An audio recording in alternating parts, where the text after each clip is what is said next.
ଆମର ପିତୃତ୍ୱ ସମ୍ପତ୍ତି ଯେଉଁ 3 ଅଂଶିଆ ଜାଗାରେ ସେ ବାବଦରେ କେସ୍ କାସ୍ ମାଲି ମକଦ୍ଦମା ଚାଲିଛି,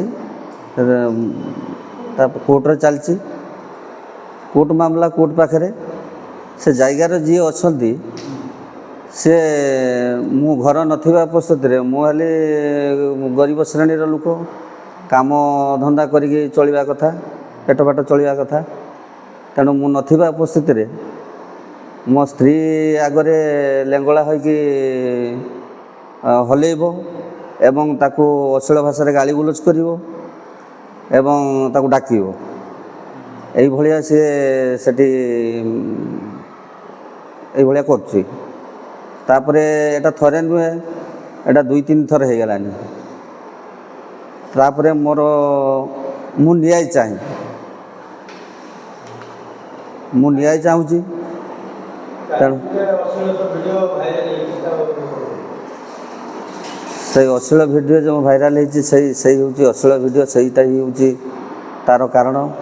ତାପରେ ଆପଣ ଯେଉଁ ସେ ଯେଉଁ ଅସାଇନ ପ୍ରଦର୍ଶନ କଲା ଲେଙ୍ଗଳା ହେଇକି, ଆପଣ ଆଇନର ଆଶ୍ରୟ ନେଇଛନ୍ତି? ହଁ, ଆଇନର ଆଶ୍ରୟ ଆମେ ଅନେକ ବାର ଦେଇଥିଲୁ, FIR ଦେଇଛୁ, କିନ୍ତୁ ଆମ କଥା କିଛି ଶୁଣି ନାହାନ୍ତି। ଯଦି ଶୁଣି ନାହାନ୍ତି ତେଣୁ ଆମେ ଦ୍ୱାରସ୍ଥ ବି ହେଇଛୁ। ପ୍ରଶାସନ ଏ ବାବଦରେ କିଛି କଥା ଶୁଣୁନାହିଁ। ଆଉ ତେଣୁ ଆମେ ଯାଇ ବହୁତ ନିୟନ୍ତ ହେଇଗଲୁଣି।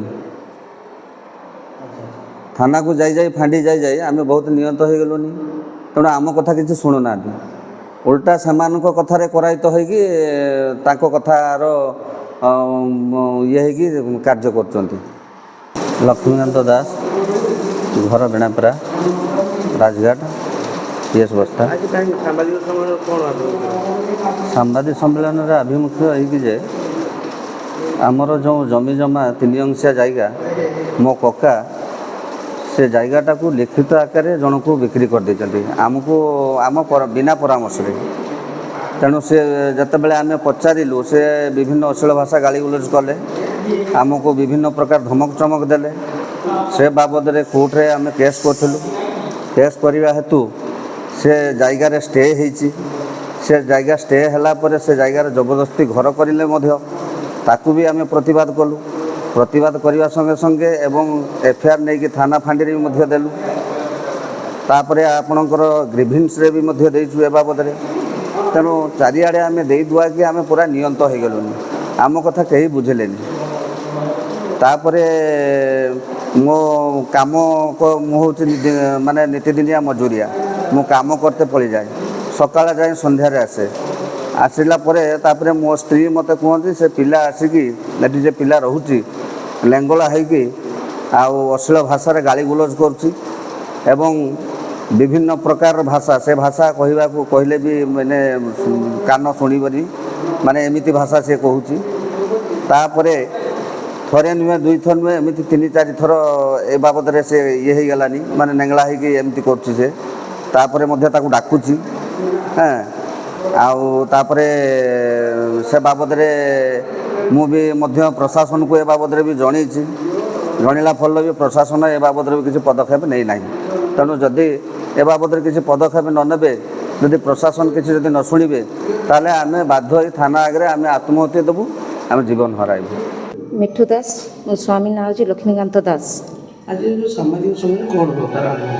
ସାମ୍ବାଦିକ ସମ୍ମିଳନୀ ତ ଏଇପାଇଁ ଆମେ ଡାକିଛୁ ଏବଂ ଆମର ଜାଗା ସମ୍ପତ୍ତି ନେଇକି, ଆମର ଜାଗା ହେଉଛି ପାର୍ଟିସନ୍ ହେଇନାହିଁ, ଜାଗା ହେଉଛି କେସ୍ ଚାଲିଛି ଏବଂ ହେଉଛି ମୋ କକା ଯେ ଅଛନ୍ତି, କକା ଶ୍ୱଶୁର, ସେ ଜାଗା ବିକି ଦେଇଛନ୍ତି। ବିକି ଦେବାରୁ ସେ ଯେ ଲୋକ କିଣିଛି, ଫର୍ଜରୀ କରି ଯେ କିଣିଛି, ସେ ଆମେ ଯେହେତୁ ତାକୁ ବିରୋଧ କରତେ ଗଲୁ ଯେ ଆପଣ କ'ଣ ପାଇଁ ଏଠି ଘର କରୁଛନ୍ତି, ନା ଆମେ ଜାଗା କିଣିଛୁ, ନା ଆମର ତ ଏଇଟା ତ କେସ୍ ଚାଲିଛି, ଆଉ ଆପଣ ଏଠି ଘର କରିପାରିବେ ନାହିଁ। ଘର କରିବା ନାହିଁ, ସେ ଅଶ୍ଳୀଳ ଭାଷା ଆଉ ନେଙ୍ଗଳା ହେଇକି ନାଚୁଛନ୍ତି। ସେ ମୋ ସ୍ୱାମୀ ରୁହନ୍ତିନି, ଦିନ ମଜୁରିଆ ସେ କାମ କରତେ ଯାଆନ୍ତି ଏବଂ ସେ ଏଇଭଳିଆ ସେ ମାନେ ଯେ ନେଙ୍ଗଳା ହେଇକି ଯେଭଳିଆ ନାଚୁଛନ୍ତି ମୁଁ କହିପାରିବି ନାହିଁ, ଅଶ୍ଳୀଳ ଭାଷା ମୁଁ କହିପାରିବି ନାହିଁ। ଏବଂ ସେ ମୋ ପାଖରେ ସେ ଭିଡ଼ିଓ ବି ଅଛି। ଆଉ ମିଡ଼ିଆ ଭାଇମାନଙ୍କ ମୁଁ କହିଲି ମୁଁ ମିଡ଼ିଆ ଭାଇକୁ ଡାକିମି, ଏଇଭଳିଆ ଯଦି ଆପଣ ଅଶ୍ଳୀଳ ଭାଷା କରିବେ, ନା ମିଡ଼ିଆ ଭାଇକୁ ଡାକିଦେବୁ ଯେ ମୁଁ ତାଙ୍କ ଉପରେ ରେପ୍ କେସ୍ ଦେବି। তো সেইপাଇ ମୁଁ ଏତେ ବିତୋଷଣ ହେଇଛି ଥାନା କୋର୍ଟ କଚେରୀ ଚାରିବାଟି ଯାଇଛି କୋର୍ଟରେ କେସ୍ ଏବଂ ମୋର ଚାଲିଛି କୋର୍ଟରେ ଯେଭଳିଆ ଚାଲିଛି ଚାଲିଥାଉ ତ ଏଇ ଯେ ନେଙ୍ଗଳା ହେଇକି ନାଚୁଛି ମୋତେ ଏଇ ଯେ ଟର୍ଚର ହେଉଛୁ ସେ ଟର୍ଚରଟା ମୋତେ ନ ହେଉ ସେଇଟା ଥାନାକୁ ବି ଜଣେଇଛି ସବୁ କିଛି କରିଛି ଏଇପାଇଁ ମୁଁ ଚାହୁଁଛି ଯଦି ଏଇଟା ମୁଁ ନ୍ୟାୟ ନ ପାଉଛୁ ତାହେଲେ ମୁଁ ଥାନାରେ ଆତ୍ମହତ୍ୟା ଦେବୁ।